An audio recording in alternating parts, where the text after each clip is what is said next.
Paz do Senhor Jesus, bem-vindos ao canal O Senhor Justiça Nossa. Nessa oportunidade nós vamos estudar um tema extremamente importante, um tema que tem a ver com a nossa redenção. Vamos estudar sobre Jesus Cristo e o nosso tema específico será a natureza humana de Cristo, tá certo? Nosso primeiro texto para o nosso estudo nessa oportunidade se encontra em 1 Timóteo, capítulo 3, versículo 16, que diz o seguinte: sem dúvida, grande é o mistério da piedade. Deus foi manifestado em carne, foi justificado no Espírito, contemplado por anjos, pregado entre as nações, crido no mundo e recebido acima na glória. Por que este tema é tão importante? A nossa redenção tem que ver com o fato de que Deus se doou a tal ponto de fazer-se carne e vir habitar neste mundo para pagar a pena que, na verdade, nós deveríamos pagar, que era a pena de morte, uma vez que o salário do pecado é a morte. E o nosso Senhor, sendo Deus no princípio, como já observamos em outros estudos, fez tão grande sacrifício em nosso favor. Não é verdade?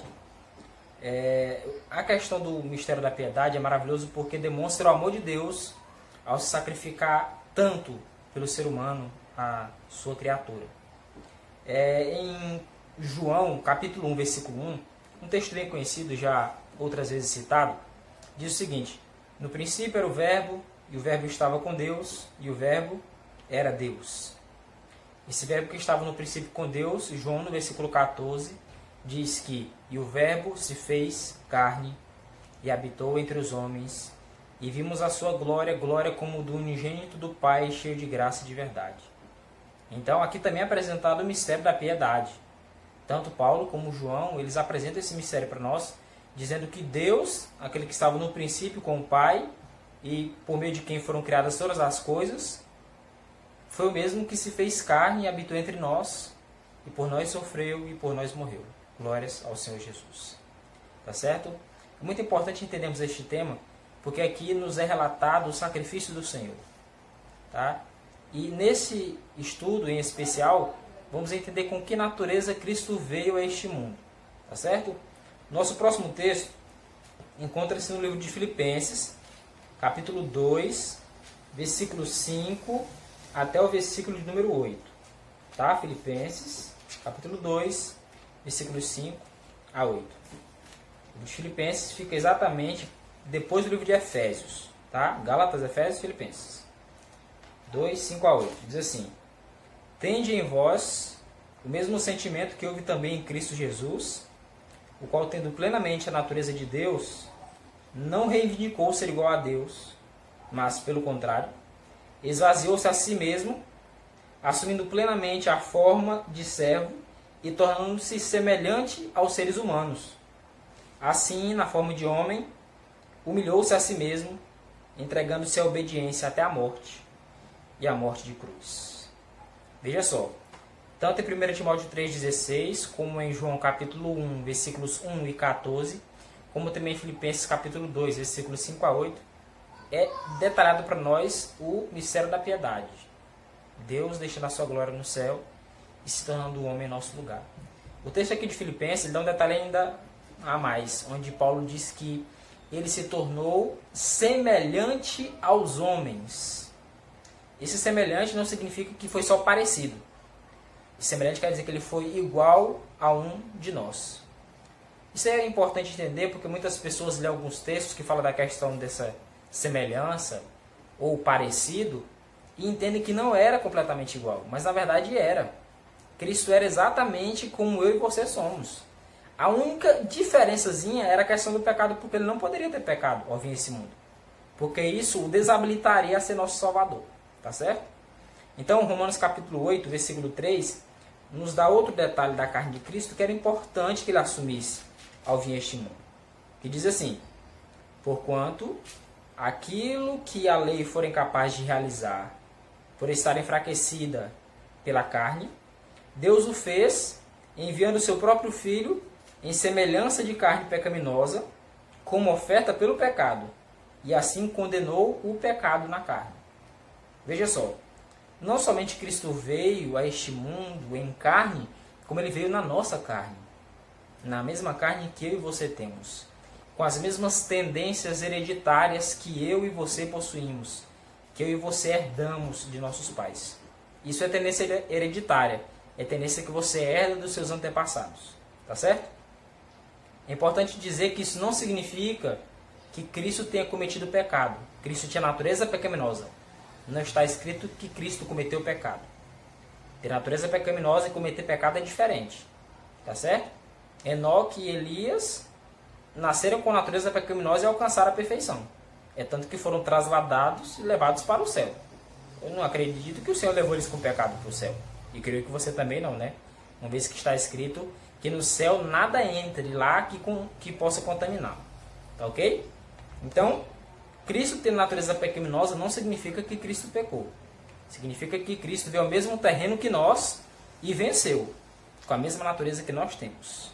Isso alimenta em nós a esperança de um dia vencermos pela fé no Senhor Jesus. Tá ok? Nosso próximo texto encontra-se em Hebreus capítulo 2, versículo 11, que diz o seguinte.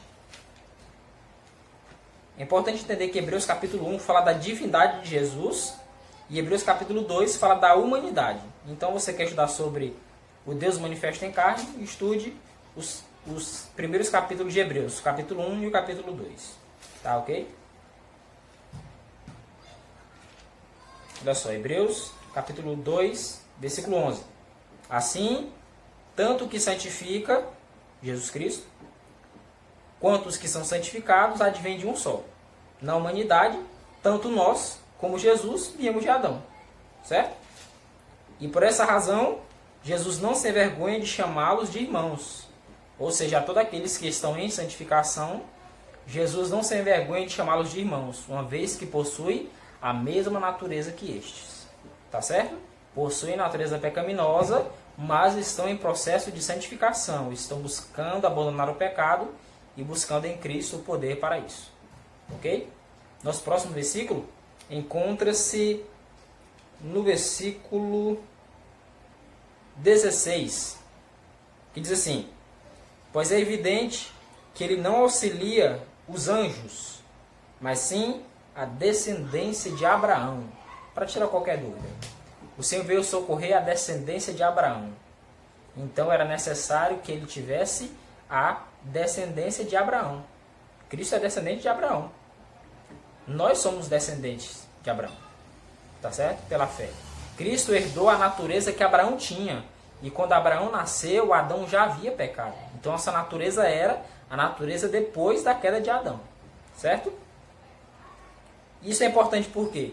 Porque era necessário que Cristo viesse esse mundo para salvar aqueles que têm natureza pecaminosa, que ele também possuísse natureza pecaminosa.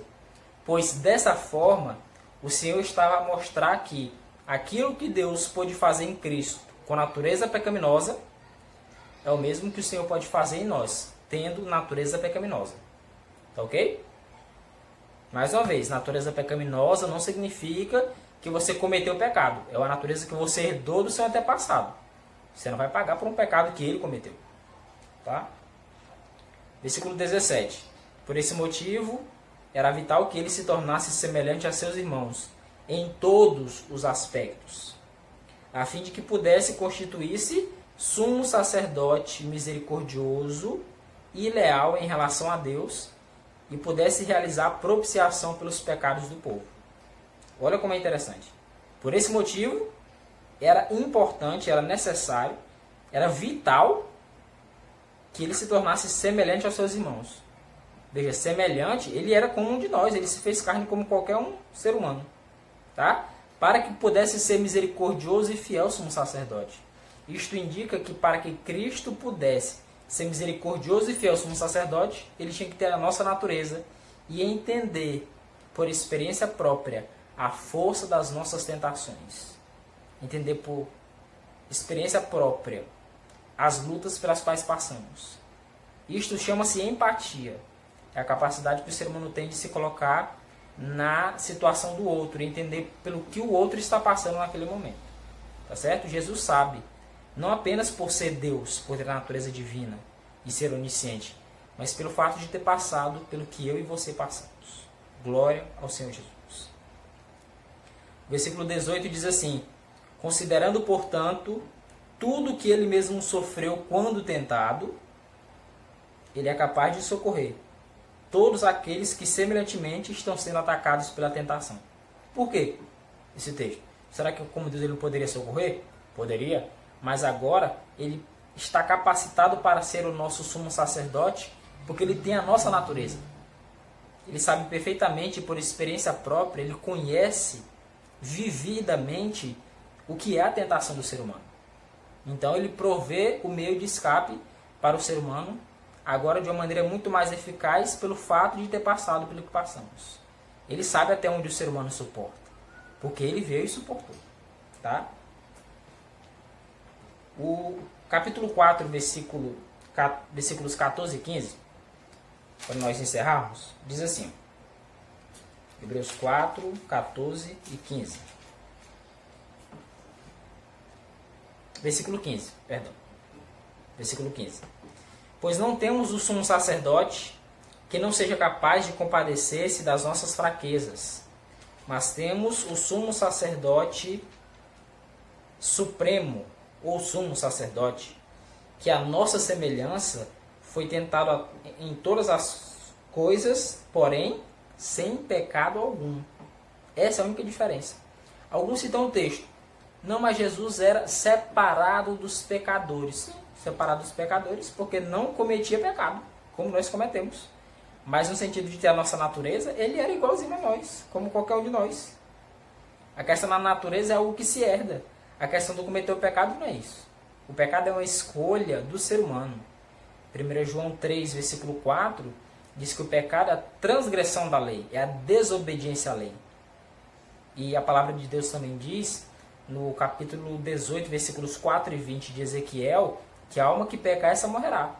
O filho não vai pagar pelo pecado do pai, e nem o pai pagará pelo pecado do filho. Cada um pagará pelo seu pecado, a menos que aceite a Cristo e coloque sobre ele os seus pecados, para que possa ser livre deles. Tá ok? Que Deus abençoe, que o Senhor possa nos guardar de pecar, nos guardar de todo mal, que a nossa fé em Cristo possa aumentar. E lembre-se, este canal é o canal Senhor Justiça Nossa, pregando a Cristo, poder de Deus e sabedoria de Deus. Que Deus os abençoe. Até o nosso próximo vídeo.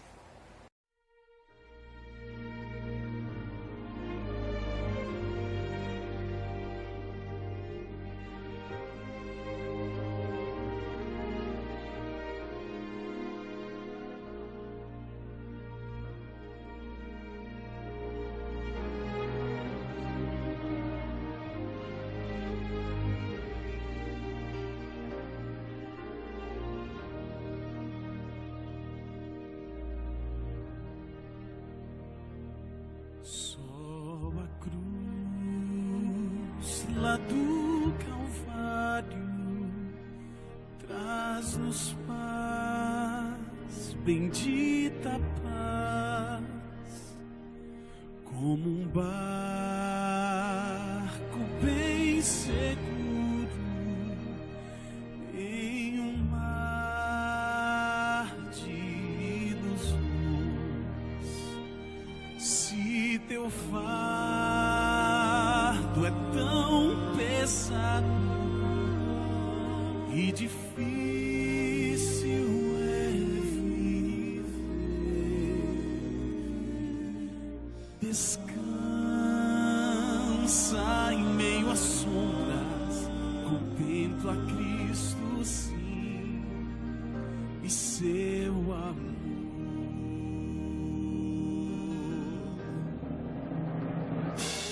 Lá na cruz,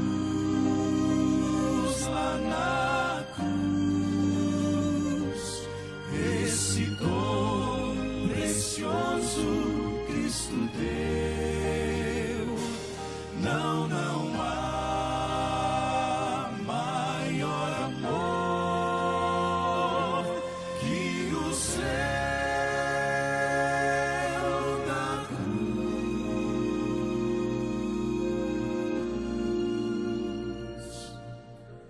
Esse amor jamais vacila, cura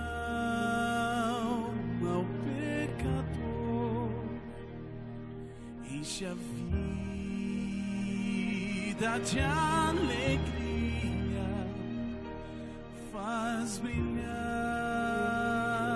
o interior. Vou contar a linda história de alguém que morreu pra salvar, pois não há amor no mundo, nada igual ao do Senhor Jesus.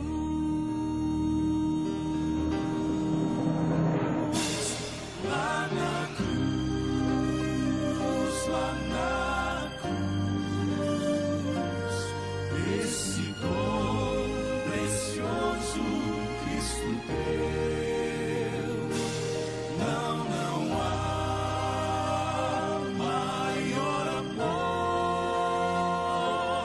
que o céu na cruz.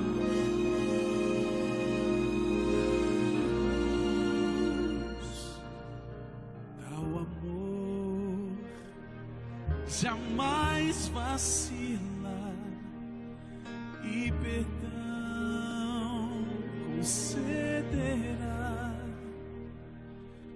para a alma aflita e triste.